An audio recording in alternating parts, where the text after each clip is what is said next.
Okay guys, here I want to take a look at finding vertical and horizontal asymptotes of rational functions. And that is to say, places where a function actually gets really close to but never actually touches. And so in terms of vertical asymptotes, we'll take a look at this first, but we say it's basically a vertical line, so it is x equals a, where a is some real number.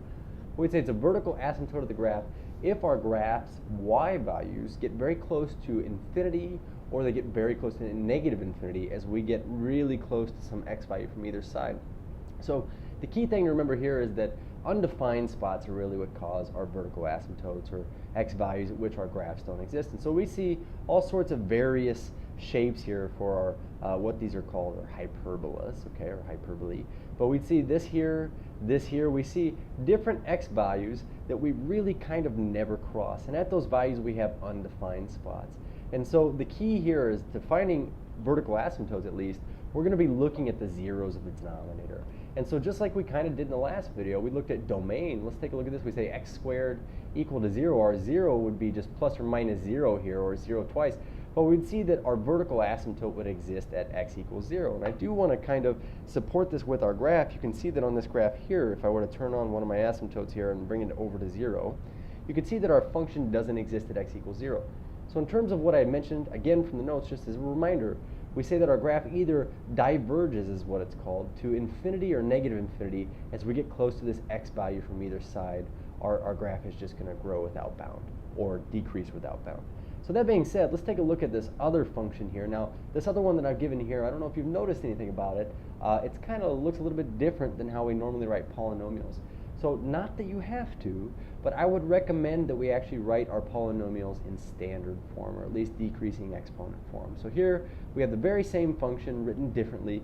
We can clearly see here that our leading coefficients would be on the left side. So looking at the vertical asymptote here, we would see something that wouldn't be defined at 10. That is to say, if we set this equal to 0, the 0 of the denominator is 10. So our vertical asymptote here would lie at only one value. As we go look at its graph here, I'll go turn this graph on, and we'd see that over here at an x value of 10, oh, that's easy to find, we see that it doesn't exist. And again, our graph, as we get really close to this x value, either increases without bound or decreases without bound. We say it diverges to the infinities. So the other graph, let's take a look at its vertical asymptote. What you see here is that this is a factorable expression. So we have x squared minus 4x minus 5. If we were to set this equal to 0 to find its zeros, I noticed that two factors of negative 5 that sum to a negative 4 would have to be a negative 5 and a positive 1. So since these are our linear factors, well then we would have zeros at negative 1 and positive 5. So we would say that our vertical asymptote, they, two of them actually this time, they exist at negative 1 and 5. And so this isn't a weird thing to see. I see rational functions that could have lots of vertical asymptotes. We'll put one at negative 1 and one at 5 here. There's 5. We'll turn on negative 1 as soon as I get it over there. There we are. But you can see this graph is undefined at these values, and we have these hyperbolic branches in between. So the last thing I want to look at here is just this last function where we have x cubed over x squared minus 9. To look at its vertical asymptotes, well, the zeros of this denominator would be plus or minus 3, because we have a difference of squares that factors into x plus 3, x minus 3. And so let's go ahead and write our vertical asymptotes here as being at plus or minus 3. Okay, so one thing that I want to mention is as you look at these functions here, I'll come back to this last one in a minute, but as you look at these functions, you can see how the vertical asymptotes entirely correspond to the domain of the function, okay? The domain of the function we defined as being all of these x values where our vertical asymptotes were not. Our vertical asymptotes are where our domain is not. And so when we write our domain of these functions, it's basically defined everywhere except for at the vertical asymptotes. So having taken a look at vertical asymptotes, and you could factor this last one here by grouping, let's take a look instead at the horizontal asymptotes. And so really quickly, let's just refresh ourselves here. Horizontal asymptotes, what are they? Well, it is a horizontal line, and so we express it as y equals some number b, but we say that this is some line that our graph, its y values, are getting super close to as x gets really big or really small. And so we say, well then where would the horizontal asymptotes lie on a graph? Well, with this respect to the first graph that we looked at, that's this 4 over x squared, let's go take a look at what is our graph getting really close to as a function value as our x values get really, really large. And so when we mean really, really large, we mean either way out on the right or way out on the left. We can see that our function is not diverging but converging upon a certain value here, and that is that our y values are approaching 0. And so what I'm going to do is I'm going to put in y equals 0 here. It's really basically the x-axis, but you can see that this function would have a horizontal asymptote of the x-axis because that is the value that our function gets really close to on the ends. Okay. So that being said, how would I know where the horizontal asymptote would lie on a function? Well, what we do is we look at the degree, remember, and we said either the degree of the top is smaller than the degree of the bottom, that is our numerator x over denominator of x. The top is smaller than the bottom. We call this a bottom-heavy situation. And so a bottom-heavy situation, we're going to recognize the situation again where we have a horizontal asymptote on the x-axis. And so I could clearly see, at least with this function here, when you look at degree, technically the degree of the top is a 0th degree thing. Anything to the 0 power is equal to 1 anyways. But we get a bottom-heavy situation. I would even write that down. And that's not like technical lingo. That's just something I say. Works for me. So bottom-heavy means that we have y equals 0 automatically. We recognize this as the x-axis. Okay. Moving on from here, we see that in the second problem, when we compare the degree, well, they're both linear things. And so in terms of how would we represent this, we say that the degree of the numerator is equal to the degree of the denominator. Well, in that case, we have a balanced situation in terms of degree. And remember that we use the ratio of the leading coefficients. And so with respect to, I suppose I want to turn this off here. With respect to this graph right here, which is really this equation, we say that our leading coefficient on the top is 1, negative 1. And on the bottom is 1. So our horizontal asymptote, I really would appreciate it if they're balanced degrees that you write it as a ratio first, and then we'll just rewrite it as a negative 1. So y equals negative 1. When I go look at this graph, let me scooch my my horizontal asymptote down to negative 1 here. You can see that out on its ends, not in the middle, it's getting really close to negative 1. Very cool.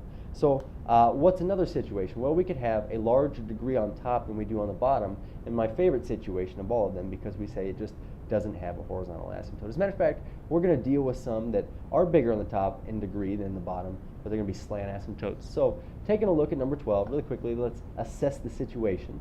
I see a situation where the degrees are balanced, and so we have a horizontal asymptote that is at the ratio of our leading coefficients. We say y equals 4 over 1. You should write it this way because you're going to get non-nice, pretty numbers someday. So we write 4 over 1, y equals 4. If we go take a look at its graph, I just want to verify this on our graph here. We would see that if I were to scooch this up to a positive 4 there, you notice one of my favorite things happens. It crosses the horizontal asymptote. So big no-no to cross verticals, but just remember this. You can cross a horizontal in the middle. It's really when your x values are getting very large and very small that we should be approaching this value here. So my last situation that we had mentioned was a top-heavy situation. And in a top-heavy situation, like the one we have here on number 11, what you're going to want to admit is that the slant asymptote, at least they're not always slant asymptotes, but I'm going to tell you the ones that I'm giving you are slant asymptotes because it'll be a linear thing that gets left over here. But we're going to divide the numerator by the denominator, and we're going to keep the quotient. So we say the equation of slant is at y equals q of x, where this is the quotient that I get when I divide the top by the bottom. As a matter of fact, this is always true for any of these that we've already done. It's just that up here, when you try to divide the top by the bottom, it goes in 0 times. And up here, go ahead, try to long divide this. Negative x plus 5 divided by x minus 10. You get a ratio that's just negative 1 with some remainder there, but that's the quotient. So we're going to see something here when we divide. Let me scooch down a little bit here. We have to long divide because we have a second degree divisor.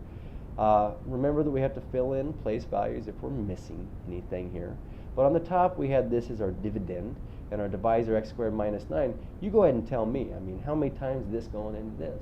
And I would guess you would say x. By the way, x times x to the second is equal to x to the third. X times negative 9.